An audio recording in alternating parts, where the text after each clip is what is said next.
All right, welcome to my first comic book haul. This is a little bit heavier load than I usually buy. Like I've said, I'm a more of a casual collector. I don't go and buy every book that's interesting. I have a budget. I typically try to keep myself to between 4 and 6 books per week. And I'm usually pretty good about that. This week, I made an exception, and the reason that I made an exception is because there were a lot of books that I wanted to read. And what that meant actually was that there were some covers that I wanted that I ended up putting back, that if it had been a lighter week, I probably would have purchased. But there were a lot of good number ones, good interesting stories that I've heard good things about. So I bought the books that I wanted to read, and that was that. So the first one I've got up here is Killmonger, and this is the first issue of this. This is the movie variant cover, and I paid a little bit of a premium, about $1 premium over the cover price for this. It came in a bag and board, so you always pay a little bit more for that. But also, I think it's a 1 in 10 variant, and my rationale for that was I wanted to read it, so I was going to buy it anyway. And then if it's something that I don't like, there's a little bit more of a chance that I'll recoup my cost if I have the variant, if I don't have to pay much extra for it. So a lot of times, if it's a book that I'm going to read, I'll buy the variant, even if it costs $1 more or so. But I try not to spend even that $10 mark for a 1 in 10 variant. But I did on this one. I think I spent $6 for this. Cover price is $5. Okay, next up I think I'm still with Marvel. So I actually went back to a second shop to get this book, and I've never bought it before. I've just been hearing amazing things about the Immortal Hulk, and I don't know too much about what's going on. I did flip through the pages because I wanted to see if this was something that would be interesting. I mean, the covers are awesome, and they've always caught my eye for weeks. But I'm not going to buy a story just for the covers. But I heard that this is this weird combination of superhero and horror comic book, and everyone's saying it's good. I saw some people today comparing it to Venom, which I'm really enjoying. So I decided to pick up this one, number 10, which I know is kind of towards the end of a story arc. And I think I'm going to go back and get the issues leading up to number 10. I saw several of them available at my local comic shop. I don't mind getting second prints. I'm buying this one for the story. I want to catch up on it. So I'm actually not going to read this one until I get a few more to lead up to it to figure out what's going on. But that was an interesting one that I wasn't planning on buying that kind of boosted my pile today. Okay, next up from Marvel, like I was saying, I've got Venom number 9. This is just the regular cover. And this is a story that I've been enjoying from number 1. I think this is a great place to jump in. There's a lot of references back to other issues, and I've picked up some of those so that I understand what's going on with the Venom story. But it really is very well written. The art's really fun. It's an interesting story, and I think that you can jump in and kind of get a grasp on what's going on in this universe through the Venom story. A little bit more, darker, a little bit more, it's an anti-hero rather than a traditional hero. So next up, I've got Shazam number 1. This is another one that I originally was not going to buy.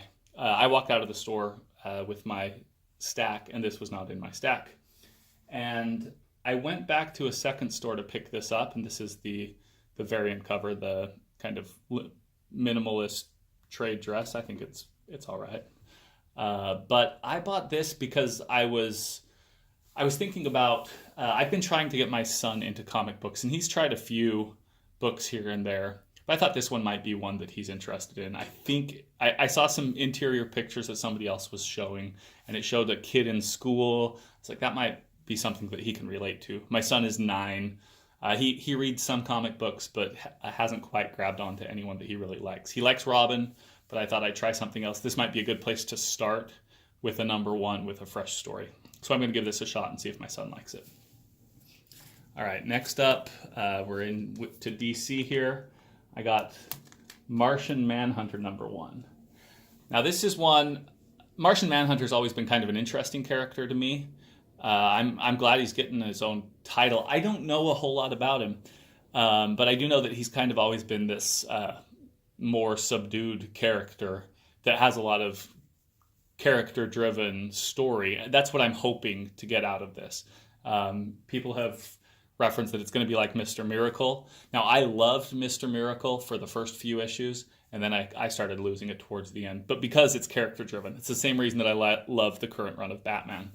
And so I'm kind of hoping that this follows in that path. If it does, I'll follow this through and keep reading it. If it turns out to be shallow or anything like that, then I'll probably drop it after an issue or two. But I will definitely give it a shot. This, again, is the minimalist trade dress. I think this is Joshua Middleton cover. Joshua Middleton does some great, interesting art. I appreciate a lot of the stuff that he does. This one is no exception. I like this. I mean, that's just a lot of color. So I like this one a lot just to look at it. So Martian Manhunter, looking forward to reading that. Next up, I have Green Lantern #2. And this is, again, the minimalist trade dress. Obviously, those are very good art these days, and I like them a lot. So this is the Mattina cover, and I also just ordered Green Lantern #1, a Mattina cover of that I don't know what limited variant that was, but I saw it, and I really, really liked the Green Lantern #1. Now this is I've never liked the Green Lantern before. I gave this one a shot purely because of Liam Sharp, the interior artist. He did the Wonder Woman Batman Brave and the Bold story a while ago that I picked up. It was 6 issues. I picked it up because it was a Batman story, and so I was buying Batman at the time. And I read that story, and the story was good. It was interesting. It was based on kind of Celtic mythology, which was fun. But his art was amazing. It was all very organic. He wasn't tracing anything. It wasn't a lot of ruler work or anything like that. It was very hand-drawn, a lot of bumps and bulges and all kinds of stuff. I think he was hand-drawing little details in the corners of like Celtic knots and things like that. And his artwork in Brave and the Bold was very cool. And then I looked at the Green Lantern, and I wasn't going to buy it originally, the Green Lantern #1, a couple weeks ago. But I opened it up, and it was just this amazing science fiction art that he's drawing all of these bulges and interesting proportions and all kinds of stuff. And that's the way to create an interesting science fiction universe. So I love what he did. The story is fun, a lot of good twists, and it didn't quite get into character in the first story, but you can tell that it's gonna work on that. So I'm hoping that it's kind of an exciting sci-fi adventure with a little bit of character. But I'm happy to have the Mattina covers, and I will read this as long as it's interesting. Okay. Next up, I have Doomsday Clock. Now, I have enjoyed this from the first issue. It's been really good, but it has been so slow to come out. I've heard some excuses about why it is, and that we need to just deal with it. And I don't know exactly what that means. I haven't been collecting comic books long enough to understand why. But apparently, people who have been collecting should understand, I guess. I don't know what that's all about. But this is Doomsday Clock. It's the tie-in between the Watchmen and the DC Universe. And, it's a Batman story. They're in Gotham City. And so that's why I started buying it. Back when I first started collecting comic books, I was buying Batman stories. And so this was a new Batman story. And it's been really, really interesting. I liked Watchmen. That was one of the few stories that I knew from comic books before I started all of this. So tying that in with the DC Universe is going to be interesting. I don't know. I actually have to go back and remember what was going on before this one started. I can kind of recall, but really, it's been quite a while since the last Doomsday Clock came out. But I am looking forward to reading this one. Okay, next up, I have Batman #60. And this is the Mattina variant, the minimalist trade dress again. A lot of Mattina this week. I actually put down a couple of Mattina. There was a Deathstroke Mattina that I had in my pile, and I put it back because I had too many books, and I don't really read Deathstroke, so that one wouldn't have made sense. And I also put back a couple of Putri covers. Let's see, there was the Red Hood Outlaw Yasmin Putri cover that was a gorgeous cover, but it's not a story that I'm reading, so I had to put it back.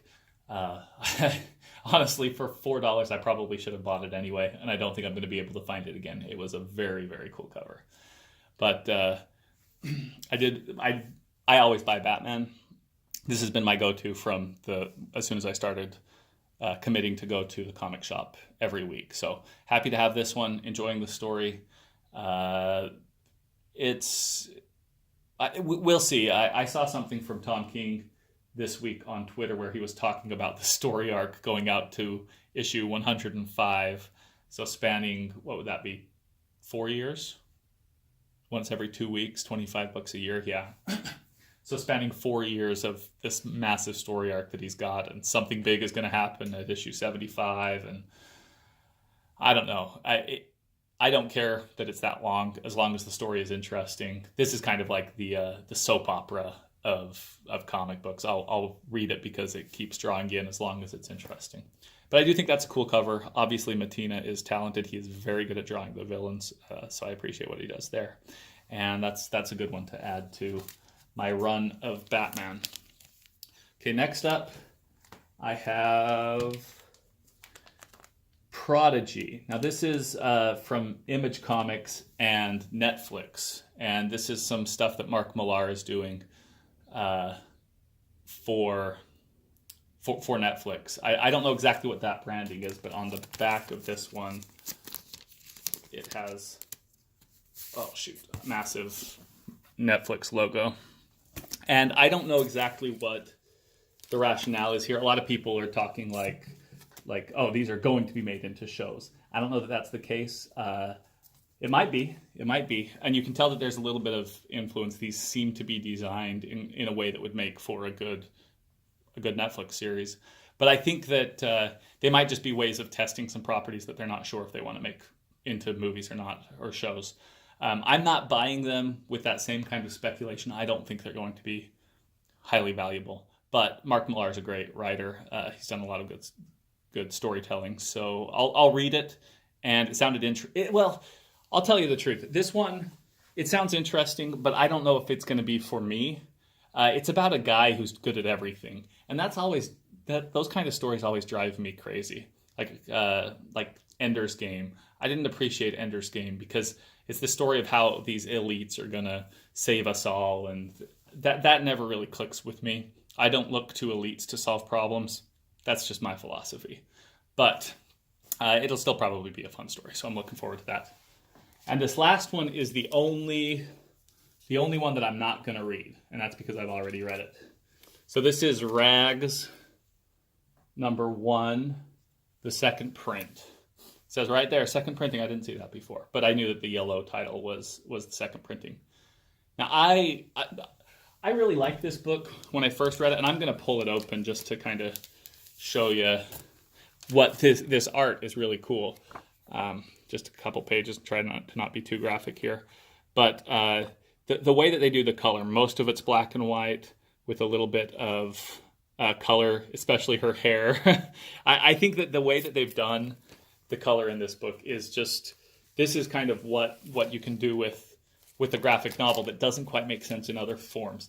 Now, and so you kind of think about that. If they were to turn this into a television show or a movie, how would they pull off that artistic choice? And I don't think they could. And I think that that's something that they're missing out on. So to me, I like this book because it's done something with the format that you can't do with most other formats.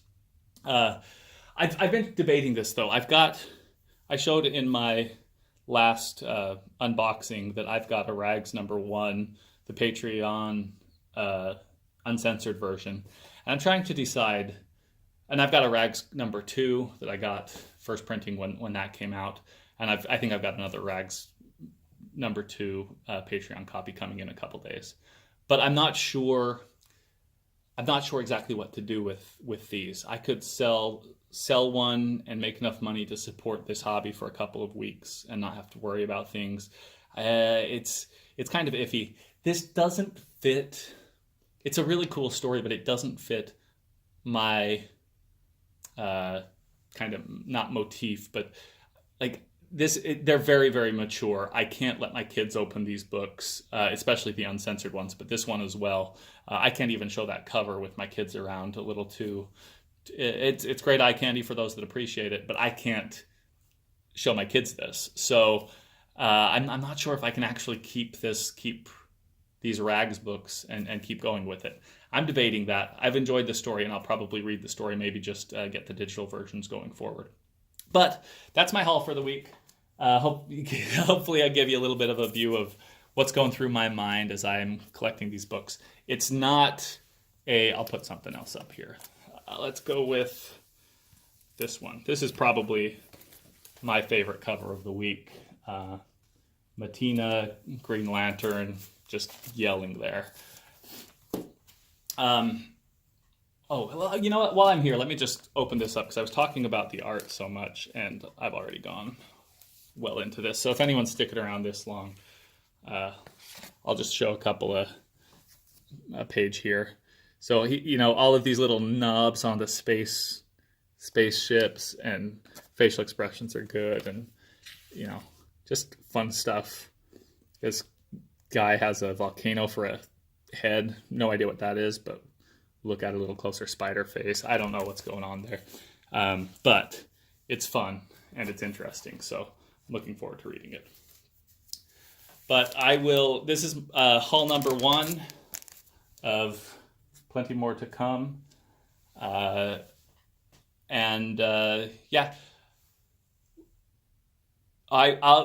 I'm still trying to decide what format I'm going to do. I think I'm probably going to do a haul week just to show you what I bought, talk through some of the things that I chose not to buy, and just scroll through that way. I'm not sure if I'm going to do kind of a lead-in. I think I'm going to do a video coming up that has to do with how I decide which books I'm going to buy before Wednesday comes up. Kind of my process of getting a view of what's coming out and getting my plan together for what I'm going to go see if I can find. I think that might be helpful for people who are just starting and trying to figure out what to buy and how to approach the comic book world. Hope you enjoyed this. Let me know. Like and subscribe, because I will put up a contest very soon. And like I said, I think I'm going to do a contest for the first 10 subscribers because this is such a beginner's channel. It's not that interesting. I don't have a good voice. I'm pretty monotone. So I'm going to try to make things more interesting as things go. But right now I'm just trying to get some content out. And this was what I purchased this week. So thanks for watching.